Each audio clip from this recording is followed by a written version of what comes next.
오늘 함께 보실 말씀의 제목은 성령의 은사를 주시는 이유입니다. 성령의 은사를 우리에게 주시는 이유가 무엇인지 함께 오늘 말씀을 통해서 나눠보도록 하겠습니다. 성령이 강력하게 임하셨던 사건, 그것은 오순절 성령 강림 사건입니다. 이 오순절 강림 사건의 이 특징이 있었어요. 특징이 무엇이냐면 각 나라 방언으로 말하는 것이었어요. 그래서 예루살렘에 살지 않고 흩어져 있는 디아스포라라고 하는데, 외국에서 흩어져 살고 있는 유대인들이 명절 때가 되면 예루살렘으로 모입니다. 예배드리기 위해서. 그래서 그 나라에 살면서 그 나라 언어를 쓰잖아요. 그런데 이 오순절 성령 강림이 있었던 그날에 제자들이, 그러니까 예루살렘, 이 이스라엘 지역을 벗어나지 않았던 이 사람들이 각 나라 방언으로 말하는 것을 듣게 됩니다. 이것이 특징이었어요. 또 그 내용을 보면 하나님의 큰 일을 말하는도다 이렇게 되어 있어요. 그러니까 사람의 일이 아니라 누구의 일이에요? 하나님의 일. 그것도 하나님의 큰 일을 말했습니다. 그 이후에 일어난 일은 제자들이 복음을 힘있게 전하게 되었다는 것이고요. 그리고 많은 사람들이 예수님을 믿고 믿음의 공동체 안에 들어오게 되었습니다. 그 믿음의 공동체는 어떤 모습이었냐면 자기의 물건을 팔아서 다른 사람에게, 가난한 사람들에게 나눠주는 그런 공동체였어요. 그러니까 그런 변화가 있었다라는 것을 보여줍니다.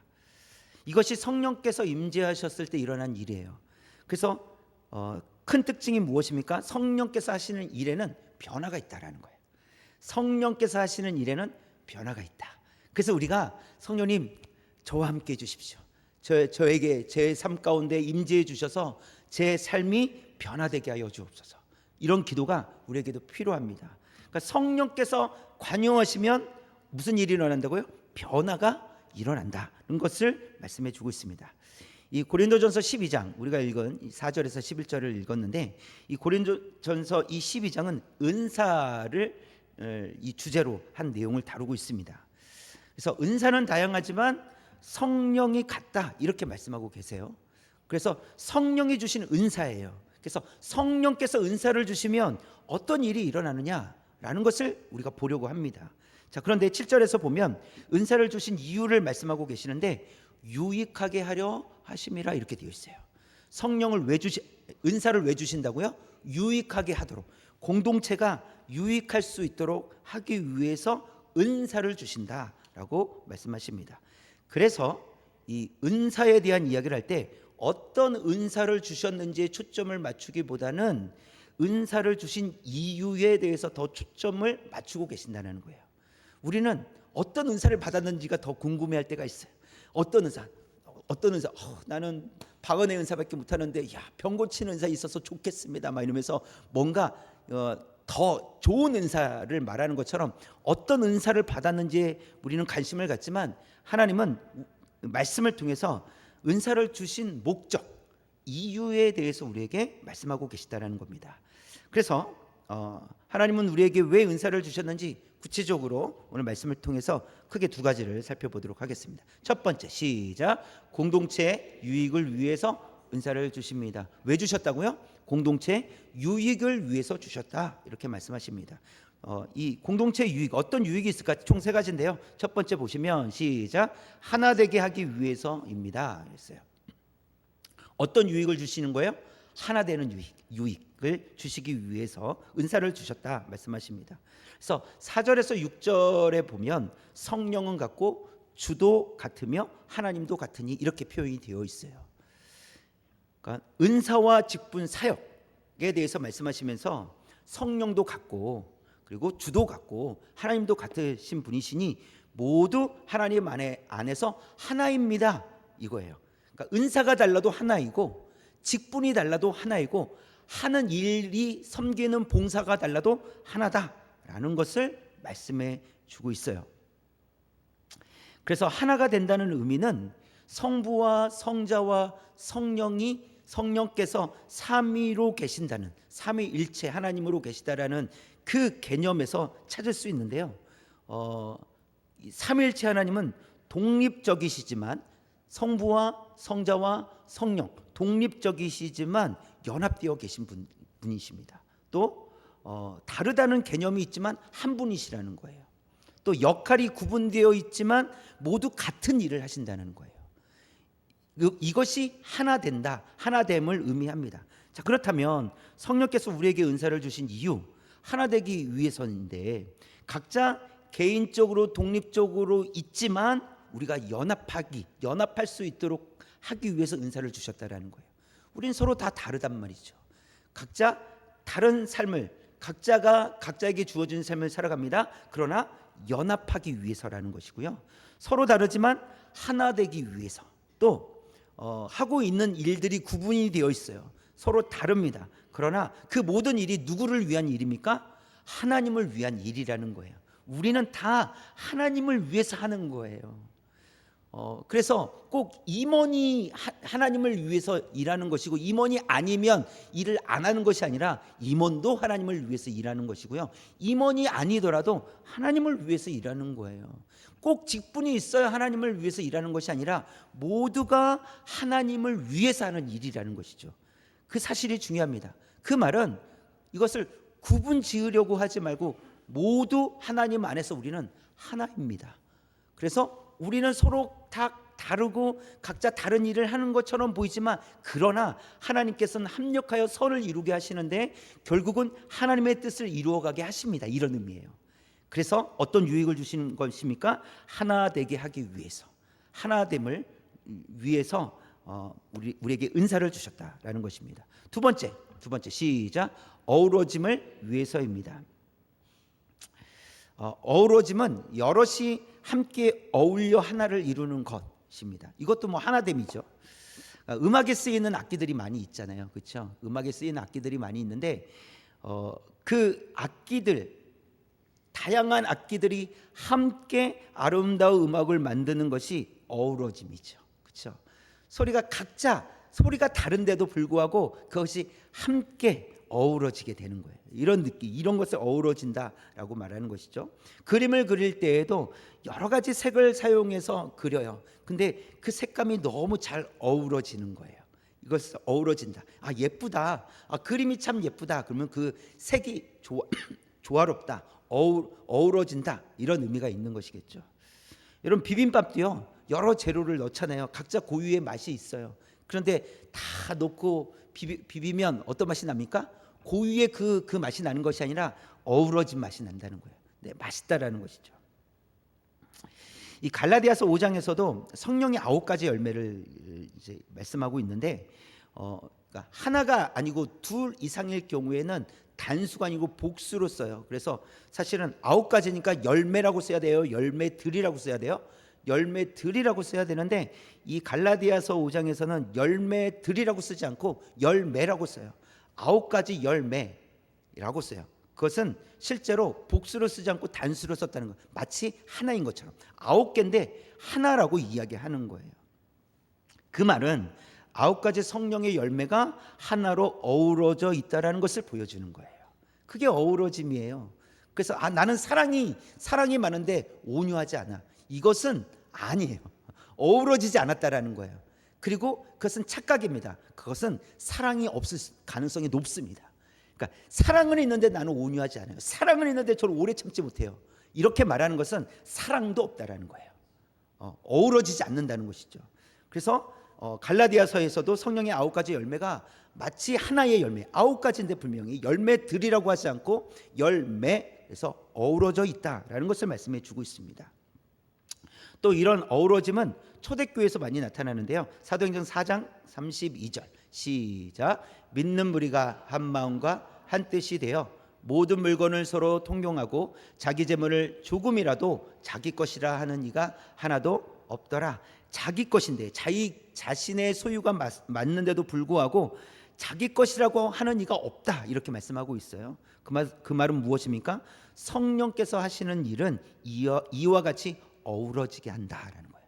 성령께서 하시는 일에는 이런 어우러짐이 있다는 것을 우리에게 보여주고 있습니다. 자, 그렇기 때문에 은사는요, 우월 의식을 가지면 안 돼요. 오히려 은사가 두드러지게 나타나는 성도들은 어떤 마음을 가져야 됩니까? 겸손한 마음을 가져야 돼요. 그래서 8절에서 10절에 보면 은사를 기록을 하고 있는데 좋은 은사를 먼저 기록한 게 아니에요. 그냥 믿음의 공동체 안에 유익한 은사들을 기록해 놓은 거예요. 가장 좋은 것을 가장 앞에 둔 것이 아니라 모두가 다 좋은 것이에요. 그래서 먼저가 있는 것이 아니라는 것이죠. 그것이 어우러지는 것이 중요하다라는 것을 말씀해 주고 있습니다. 그렇기 때문에 우월 의식을 가지지 않도록 겸손한 마음이 성도들에게는 필요합니다. 특별히 영향력이 있는, 영향을 미칠 수 있는 직분이나 사역을 감당할 때 더욱 겸손해져야 돼요. 예를 들어 설교자나 또는 찬양팀 리더나 또는 소그룹 리더, 또 뭐 장로님, 또 안수집사, 또 권사, 이렇게 직분이 있잖아요. 그렇죠? 그런 직분을 받으신 분들은 더욱 겸손해야 된다는 것이에요. 왜냐하면 보세요, 이 설교자가 하나님이 아니에요. 그렇죠? 찬양팀 리더가 찬양을 받는 것이 아닙니다. 그다음에 소그룹 리더가 가르치는 것이 아니에요. 설교자는 사람들을 설득하는 사람이 아니라 진리의 말씀을 대언하는 거예요. 같이 듣는 사람이에요. 대언하는 거죠. 찬양팀 리더도 음악을 잘하는 사람이 아니라 하나님을 바라보며 찬양하는 사람이 되어야 된다는 거예요. 소그룹 리더도 말씀을 가르치는 사람이 아니라 함께 배우고 나누는 사람이 소그룹 리더예요. 그러니까 직분을 가지고 있다라는 것은 우월해서 직분자가 된 것이 아니라 더 겸손히 섬기기 위해서. 그래서 예수님은 제자들의 발을 씻겨주시면서, 그렇죠, 너희도 서로 이같이 하라 이렇게 말씀하시잖아요. 내가 너희를 이렇게 사랑한 것처럼 너희도 사랑해라. 이런 섬김이 필요하다라고 말씀하시는 거예요. 그래서 더 겸손해져야 된다는 것을 말씀해 줍니다. 그래서 서로 존중하고 인정해 주는 것이 필요하다는 것입니다. 그럴 때 서로 어우러지는 공동체가 될 줄 믿습니다. 우리 교회가 그렇게 서로 섬길 때, 겸손히 섬길 때 더 드러나는 공간, 드러나는 역할이 있을 때 더욱 섬김을 통해서 어우러지는 공동체가 될 줄 믿습니다. 자, 세 번째 볼까요? 시작. 하나님의 다스림을 받기 위해서입니다. 하나님의 다스림을 받기 위해서. 이것이 이 공동체의 유익인데 11절 말씀 볼까요? 11절 없나요? 네, 11절 말씀 보면 이 모든 일은 같은 한 성령이 행하사 그의 뜻대로 각 사람에게 나누어 주시는 것이니라 이렇게 말씀하고 있어요. 그래서 한 성령 안에서 성령이 행하사 그의 뜻대로 각 사람에게 나누어 주시는 것이니라. 그래서 성령께서 원하시는 대로 각 사람에게 은사와 능력을 주신다는 말씀입니다. 그래서 우리를 가장 잘 아시는 분은 누구세요? 하나님이세요. 그러니까 우리에게 가장 필요한 것을 하나님께서 채워주신다는 거예요. 그래서 다른 사람이 갖고 있는 것을 우리가 부러워할 필요가 없다라는 것을 말씀하고 있습니다. 부러워할 필요가 없다. 그래서 나에게 가장 필요한 것을 하나님께서 잘 알고 계시기 때문에 나에게 가장 필요한 것을 하나님께서 채워주시는 줄 믿습니다. 그것을 사모하는 거예요. 다른 사람이 갖고 있는 것을 구하는 것이 아니라 나에게 가장 필요한 것, 나에게 어울리는 것, 하나님께서 주시고자 하는 것을 하나님 받기를 원합니다. 주셔서 사용되게 하여 주옵소서. 그렇게 기도하는 것이 우리에게 필요합니다. 근데 혹 아무런 은사도 받지 못했습니다 이렇게 말씀하시는 성도님들도 있어요.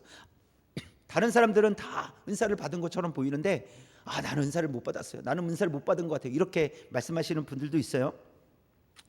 그런데 정말 받지 못하는 것일까? 이건 다시 한번 생각해 봐야 됩니다. 그러니까 못 받았을 수도 있겠죠. 그러나 받지 못했다기보다는 아직 발견하지 못했을 수 있습니다. 그러니까 하나님께서 주셨는데 아직 발견하지 못한 거예요. 그것은 받지 않은 것과, 그렇죠? 그것을 실제로 주셨는데 아직 발견하지 못한 것은 다른 이야기입니다. 그렇죠? 발견하지 못했어도 받은 거예요. 그렇죠? 그래서 발견하지 못한 것 때문이고요.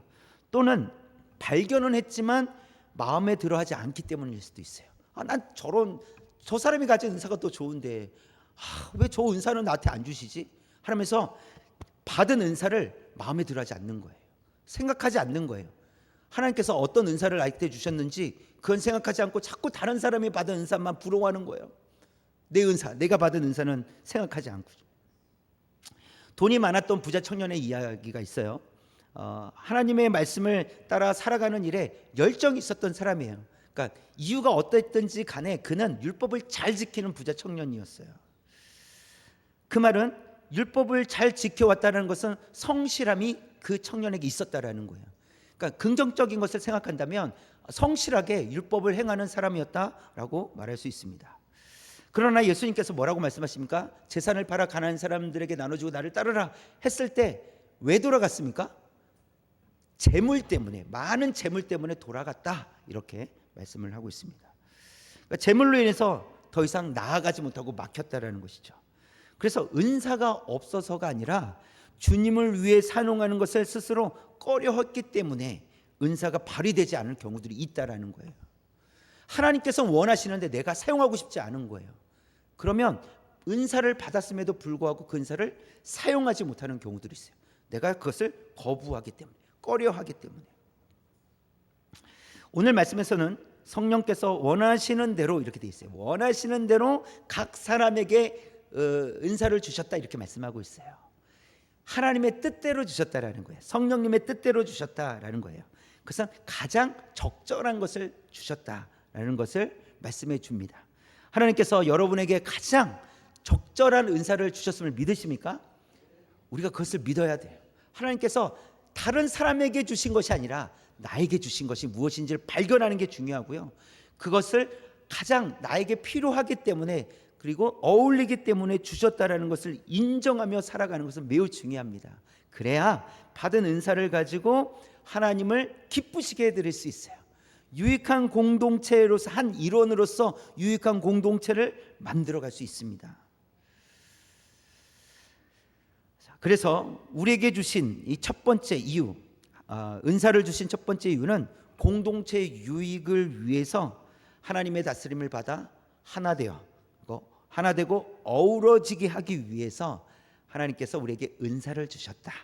은사를 주셔서 우리를 유익하게 하셨다라는 것을 말씀하십니다. 두 번째 볼까요? 큰 2번 시작. 하나님이 어떤 분이신지 알도록 하기 위해서입니다.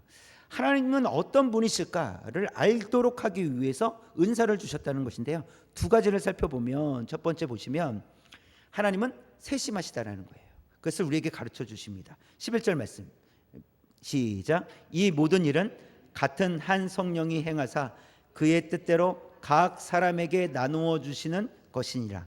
각 사람에게 나누어 주시는 것이니라. 각 사람에게 필요한 것을 주신다는 거예요. 그 말은 각 사람을 세심하게 바라보신다는 거예요. 그래서 8절에서 10절을 보면 어떤 사람에게는, 다른 사람에게는 이런 표현들이 나와요.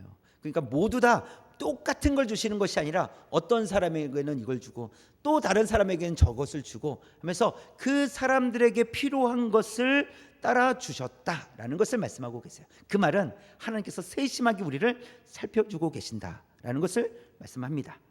모세는 성막을 어떻게 제작해야 되는지 하나님께 들었어요. 그리고 사람들에게 가서 그 이야기를 이제 설명을 합니다. 그때 쓰임 받았던 사람이 나오는데 출애굽기 36장 1절에 보면 붉은 글씨 시작. 부살렐과 오홀리압과 및 마음이 지혜로운 사람 곧 여호와께서 지혜와 총명을 부으사. 하나님께서 이 부살렐, 오홀리압과 같은 이 두 사람에게 지혜와 총명을 부어주셨다, 이렇게 말씀하고 계세요.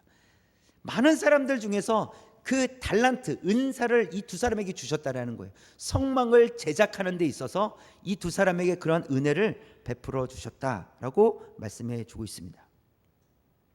그래서 하나님은 세심하셔서 각 사람에게 가장 필요한 것을 부어주신다, 채워주신다, 이렇게 말씀하고 있습니다. 저와 여러분도, 여러분에게도 하나님께서 필요한 은사를 주시고 지혜와 총명을 주셔서 감당할 수 있는 은혜를 베풀어 주시길 원합니다. 우리 사모합시다. 여러분, 사모해야 돼요. 간절히 사모해야 돼요. 남에게 있는 은사, 그거 자꾸 이렇게 곁눈질해서 나 저거 받고 싶어 하지 마시고 정말 나에게 필요한 거 하나님 채워주십시오. 그리고 온전히 쓰여지게 하여 주옵소서. 세심하신 하나님께서 저를 세심히 살펴주옵소서, 이렇게 기도하는 거예요. 그래서 하나님은 세심하시기 때문에 때로는 같은 설교를 들어도 깨닫는 포인트가 다르고요, 기억에 남는 내용이 다르다라는 거예요. 우리에게 각자 주시는 은혜의 말씀도 달라요. 동일하게 한 자리에 앉아서 설교를 들었는데 그 설교를 들은 내용을 가지고 막 나누잖아요. 그러면 은혜가 다 달라요. 야, 나는 저거 생각도 잘 안 나는데 하는데 어떤 분은 내가 잘 생각나지 않은 그 이야기를 하면서 은혜가 되었다고 얘기합니다. 그런 거예요. 그러니 하나님은 말씀을 통해서도 우리를 세심하게 살펴주시는 줄 믿습니다. 오늘 또 이러한 세심한 은혜를 누릴 수 있기를 주님의 이름으로 축원합니다. 또 두 번째 보시면 하나님은 풍성하시다라는 겁니다. 하나님은 풍성하신 하나님이십니다. 11절에 마지막에 보니까 나누어 주시는 것이니라 이렇게 되어 있어요. 그의 뜻대로 각 사람에게 나누어 주신다라고 했어요. 그러면 나누다 보면 하나님께서도 이제 더 이상 줄 게 없는 때가 올까요? 나누어 주다 보니까 이제 줄 게 없어요. 하나님 정말 줄 게 없으실까요? 아니에요. 하나님은 항상 풍성하신 분이세요. 그래서 차고 넘치도록 하나님은 항상 채워주십니다. 주시고 또 주셔도 하나님 부족함이 없으신 분이세요. 결핍이 없으신 분이십니다. 얼마든지 언제든지 풍성하게 채워주시는 분이십니다. 그래서 야고보서 1장 5절에 이렇게 말씀하시죠. 처음부터 시작. 너희 중에 누구든지 지혜가 부족하거든 모든 사람에게 후히 주시고 꾸짖지 아니하시는 하나님께 구하라 그리하면 주시리라 이렇게 말씀하세요. 지혜가 부족하거든 하나님께 지혜를 구하라고 말씀하십니다. 그러면 주신다 이렇게 말씀하고 계세요. 꾸짖지 않으신다. 그래서 또 달라고 하면 하나님께서 혼내시는 거 아닌가 이런 생각하지 말라는 거예요. 언제든지 하나님께서 필요하면 주신다는 거예요. 그래서 고린도후서 9장 8절에서도 이렇게 표현합니다. 붉은 것이 시작. 하나님이 능히 모든 은혜를 너희에게 넘치게 하시나니 아멘. 하나님께서 은혜를 넘치도록 부어주실 줄 믿습니다. 그런데 왜 하나님의 풍성하신 지혜의 은혜를 받지 못하고 누리지 못하는 일들이 일어날까요? 하나님 주신다고 하셨고 하나님은 언제든지 주실 수 있는 분이신데 왜 우리는 온전히 받지 못하고 누리지 못하는 일들이 우리 삶 속에 일어날까? 야고보서 4장 2절에 마지막 부분 붉은 것이 시작. 너희가 얻지 못함은 구하지 아니하기 때문이. 왜 얻지 못한다고요? 구하지 않기 때문이다 말씀하십니다. 그래서 구하지 않으면 얻을 수가 없습니다. 그래서 기도를 그래도 많이 하시는 분들은 유익하실 거예요. 하나님께 계속해서 나아가니까, 그리고 하나님께 구하게 되니까. 마태복음 7장에서는 구하고 찾고 두드리라 이렇게 말씀하세요. 또 동일한 말씀을 3번이나 반복하시는 거예요. 구하고 찾고 두드리라. 주실 때까지 구하고 찾고 두드리라. 하나님께서 주신다는 거예요. 하나님께서 안 주시겠다는 게 아니라 주시려고 하기 때문에 뭐라고 하십니까? 구하고 찾고 두드리라. 그러면 내가 주겠다 이렇게 말씀을 하십니다. 또 야고보서 4장 3절에서 이렇게 말씀하십니다. 처음부터 시작. 구하여도 받지 못하면 정욕으로 쓰려고 잘못 구하기 때문입니다. 구하지 않아서 그 풍성한 은혜를 받지 못하는 경우가 있지만 또 구했음에도 불구하고 받지 못하는 경우가 있어요. 왜요? 정욕으로 쓰려고 잘못 구했기 때문이라고 말씀하고 있습니다. 욕심을 따라 구하면 하나님께서 안 주신다는 거예요. 주실 이유가 없으시다는 것이죠. 그래서 하나님의 풍성하신 은혜를 누리지 못한다면 왜요? 구하지 않았기 때문에, 아니면 잘못 구했기 때문에 우리가 풍성한 은혜를 받지 못하고 누리지 못한다라는 것을 말씀하십니다. 앞으로 우리가 해야 될 일은 구하는 것입니다. 하나님께 구하는 거예요. 무엇이든지 하나님께 구할 때 하나님께서 우리에게 필요한 것이라면 반드시 하나님께서 채워주실 줄 믿습니다. 넘치도록 부어주실 줄 믿습니다. 그런데 한 가지 조심해야 될 것이 무엇입니까? 우리가 욕심대로 구하는 거예요. 그럼 어떻게 구해야 되죠? 하나님의 뜻대로, 하나님께서 기뻐하시는 대로 구하는 거예요. 이것이 우리가 기도를 할 때 이 기도가 하나님께서 기뻐하실 만한 기도인지, 그런 내용인지를 우리도 이성적으로 생각할 수 있어야 돼요. 그냥 무작정 기도해 놓고 하나님 안 주시면 안 돼요, 안 해주시면 안 돼요, 이런 것이 아니라 정말 하나님께서 기뻐하시는 기도냐라는 거예요. 그래서 하나님께서 기뻐하시는 기도가 될 수 있도록 우리는 노력해야 됩니다. 이렇듯 하나님께서는 우리 공동체 유익을 위해서 은사를 주셨습니다. 첫 번째 살펴봤던 것이죠. 그래서 하나 되게 하시고 어우러지게 하시고 다스림을 받도록 하기 위해서. 그래서 온전히 하나님 앞에서 하나 되는 공동체가 될 수 있도록, 그래서 그 하나됨을 통해서 유익을 얻을 수 있도록 은사를 우리에게 주셨다 말씀하십니다. 또 각 사람들에게 세심하게 살펴주시고 풍성하게 채워주신 하나님을 알게 하시도록, 그렇기 때문에 우리가 구하는 겁니다. 나를 세심하게 살펴주신 하나님 앞에 구하는 거예요. 또 풍성하게 채워주시는 하나님 앞에 우리가 구하는 것입니다. 그러니까 은사를 통해서, 그 은사를 주신 하나님, 그것을 통해서 하나님이 어떠한 분이신지를 알기 때문에 우리로 하여금 또 다시 하나님 앞에 그렇게 구하게 되고, 하나님의 은혜를 구하게 되고, 하나님의 사랑을 구하게 되고, 하나님의 도우심을 구하게 된다라는 것을 말씀해 주고 있습니다. 우리가 하나님께 주신 은사와 은혜를 사용해서 더욱 하나 되고 풍성함을 누리는 그런 교회가 되기를, 그런 공동체가 되기를 저와 여러분 되시길 주님의 이름으로 축원합니다.